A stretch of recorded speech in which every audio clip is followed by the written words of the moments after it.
Chapter 11. How to Remember Names. The phase of memory connected with the remembrance or recollection of names probably is of greater interest to the majority of persons than are any of the associated phases of the subject. On all hands are to be found people who are embarrassed by their failure to recall the name of someone whom they feel they know, but whose name has escaped them. This failure to remember the names of persons undoubtedly interferes with the business and professional success of many persons, and, on the other hand, the ability to recall names readily has aided many persons in the struggle for success. It would seem that there are a greater number of persons deficient in this phase of memory than in any other. As Holbrook has said, "The memory of names is a subject with which most persons must have a more than passing interest. The number of persons who never or rarely forget a name is exceedingly small. The number of those who have a poor memory for them is very large. The reason for this is partly a defect of mental development and partly a matter of habit. In either case it may be overcome by effort. I have satisfied myself by experience and observation that a memory for names may be increased not only 2, but 100-fold. You will find that the majority of successful men have been able to recall the faces and names of those with whom they came in contact, and it is an interesting subject for speculation as to just how much of their success was due to this faculty. Socrates is said to have easily remembered the names of all of his students, and his classes numbered thousands in the course of a year. Xenophon is said to have known the name of every one of his soldiers, which faculty was shared by Washington and Napoleon also. Trajan is said to have known the names of all of the Praetorian Guards, numbering about 12,000. Pericles knew the face and name of every one of the citizens of Athens. Cineas is said to have known the names of all of the citizens of Rome. Themistocles knew the names of 20,000 Athenians. Lucius Scipio could call by name every citizen of Rome. John Wesley could recall the names of thousands of persons whom he had met in his travels. Henry Clay was specially developed in this phase of memory, and there was a tradition among his followers that he remembered every one whom he met. Blaine had a similar reputation. There have been many theories advanced and explanations offered to account for the fact that the recollection of names is far more difficult than any other form of the activities of the memory.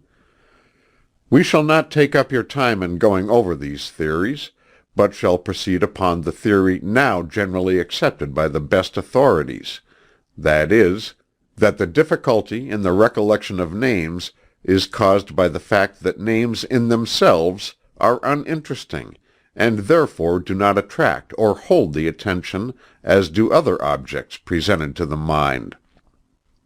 There is, of course, to be remembered the fact that sound impressions are apt to be more difficult of recollection than sight impressions, but the lack of interesting qualities in names is believed to be the principal obstacle and difficulty. Fuller says of this matter, "A proper noun or name, when considered independently of accidental features of coincidence with something that is familiar, doesn't mean anything. For this reason, a mental picture of it is not easily formed, which accounts for the fact that the primitive, tedious way of rote or repetition is that ordinarily employed to impress a proper noun on the memory, while a common noun, being represented by some object having shape or appearance in the physical or mental perception, can thus be seen or imagined. In other words, a mental image of it can be formed, and the name identified afterwards, through associating it with this mental image." We think that the case is fully stated in this quotation. But in spite of this difficulty, persons have and can greatly improve their memory of names. Many who were originally very deficient in this respect have not only improved the faculty far beyond its former condition, but have also developed exceptional ability in this special phase of memory, so that they became noted for their unfailing recollection of the names of those with whom they came in contact. Perhaps the best way to impress upon you the various methods that may be used for this purpose would be to relate to you the actual experience of a gentleman employed in a bank in one of the large cities of this country, who made a close study of the subject and developed himself far beyond the ordinary. Starting with a remarkably poor memory for names, he is now known to his associates as the man who never forgets a name. This gentleman first took a number of courses in secret methods of developing the memory, but after thus spending much money, he expressed his disgust with the whole idea of artificial memory training. He then started in to study the subject from the point of view of the new psychology, putting into effect all of the tested principles and improving upon some of their details. We have had a number of conversations with this gentleman, and have found that his experience confirms many of our own ideas and theories, and the fact that he has demonstrated the correctness of the principles to such a remarkable degree renders his case one worthy of being stated in the direction of affording a guide and method for others who wish to develop their memory of names. The gentleman, who we shall call Mr. X, decided that the first thing for him to do was to develop his faculty of receiving clear and distinct sound impressions. In doing this, he followed the plan outlined by us in our chapter on Training the Ear. He persevered and practiced along these lines until his hearing became very acute. He made a study of voices until he could classify them and analyze their characteristics. Then he found that he could hear names in a manner before impossible to him. That is, instead of merely catching a vague sound of a name, he would hear it so clearly and distinctly that a firm registration would be obtained on the records of his memory. For the first time in his life, names began to mean something to him. He paid attention to every name he heard, just as he did to every note he handled. He would repeat a name to himself after hearing it, and would thus strengthen the impression. If he came across an unusual name, he would write it down several times at the first opportunity, thus obtaining the benefit of a double sense impression, adding eye impression or ear impression. All this, of course, aroused his interest in the subject of names in general, which led him to the next step in his progress. Mr. X then began to study names, their origin, their peculiarities, their differences, points of resemblances, etc. He made a hobby of names, and evinced all the joy of a collector when he was able to stick the pins of attention through the specimen of a new and unfamiliar species of name. He began to collect names, just as others collect beetles, stamps, coins, etc., and took quite a pride in his collection and in his knowledge of the subject.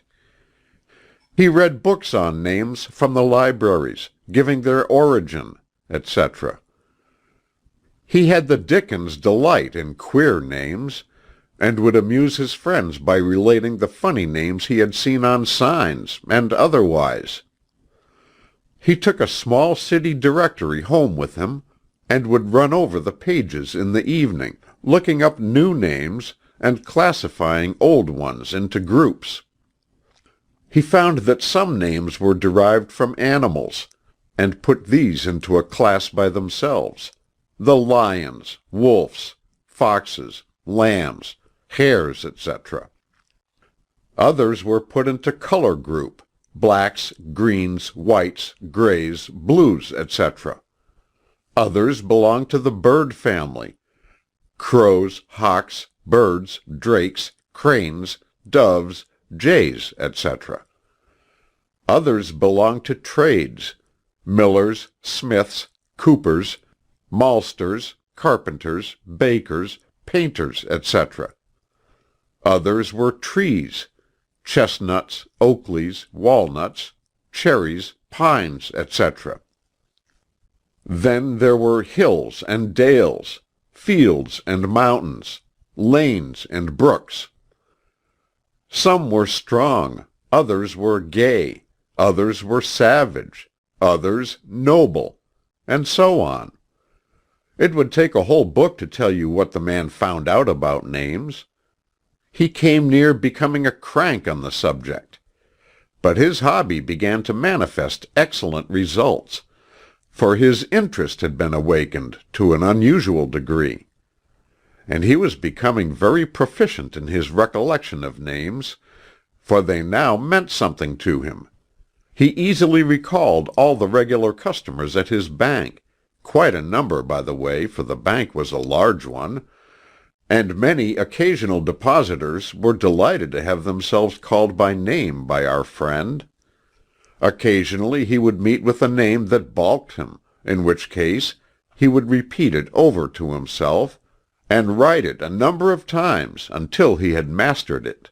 After that it never escaped him. Mr. X would always repeat a name when it was spoken, and would at the same time look intently at the person bearing it, thus seeming to fix the two together in his mind at the same time. When he wanted them, they would be found in each other's company. He also acquired the habit of visualizing the name. That is, he would see its letters in his mind's eye as a picture. This he regarded as a most important point, and we thoroughly agree with him. He used the law of association in the direction of associating a new man with a well-remembered man of the same name. A new Mr. Schmitzenberger would be associated with an old customer of the same name. When he would see the new man, he would think of the old one, and the name would flash into his mind. To sum up the whole method, however, it may be said that the gist of the thing was in taking an interest in names in general. In this way an uninteresting subject was made interesting, and a man always has a good memory for the things in which he is interested. The case of Mr. X is an extreme one, and the results obtained were beyond the ordinary. But if you will take a leaf from his book, you may obtain the same results in the degree that you work for it. Make a study of names, start a collection, and you will have no trouble in developing a memory for them. This is the whole thing in a nutshell. End of chapter 11.